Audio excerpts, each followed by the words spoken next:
Мы с коллегами хорошо изучили предлагаемые проекты нормы и полагаю важным подчеркнуть, что проект новой Конституции не содержит положений, которые ставили бы под сомнение юридические силы общепризнанных норм международного права и действующих международных договоров, ратифицированных Республикой Казахстан.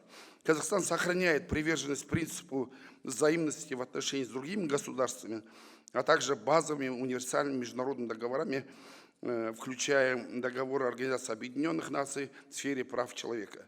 В проекте Конституции отсутствуют нормы, которые могли бы истолкованы как отказ от принятых обязательств в части неотъемлемых прав и свобод человека.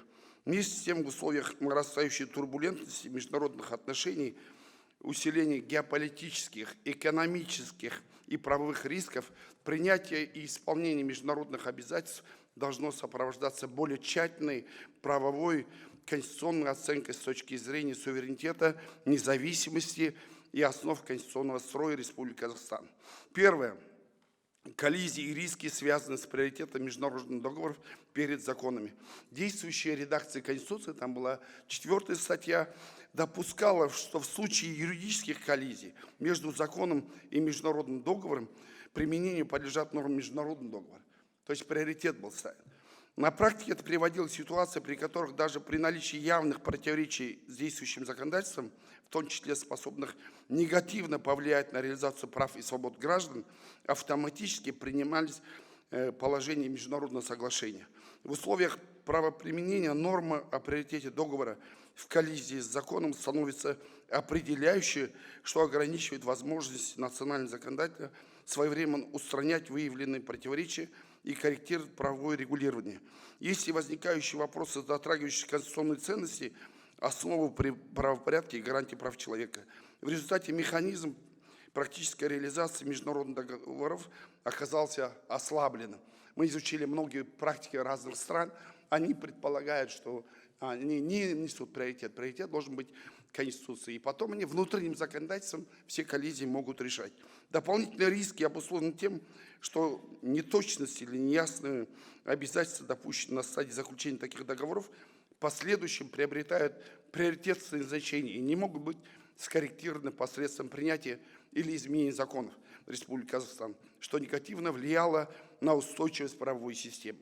В проекте новой Конституции международные договора сохраняют статус действующего права, однако только Конституция обладает высшей юридической силой без каких-либо дополнительных договоров. Только Конституция пишет. Такая модель соответствует практике большинства государств, в которых международные договоры и Конституция находятся в четко разграниченной иерархии. И именно Конституция подлежит применению в случае коллизий.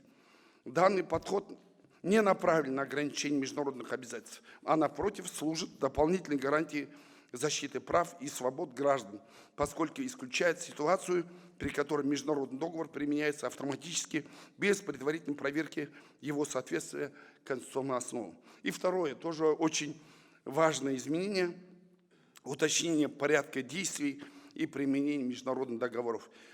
Вот недостатком действующего законодательства являются формулировки, где является положение, допускающее, что порядок введения в действие международных договоров может определяться законодательством Республики Казахстан. Видите, расширенная формулировка законодательством, не законными, а это разные подзаконные акты, как правило, не всегда принимающиеся прозрачно. Между тем, сама Конституция закрепляет, что права и обязанности граждан должны определяться исключительно законами.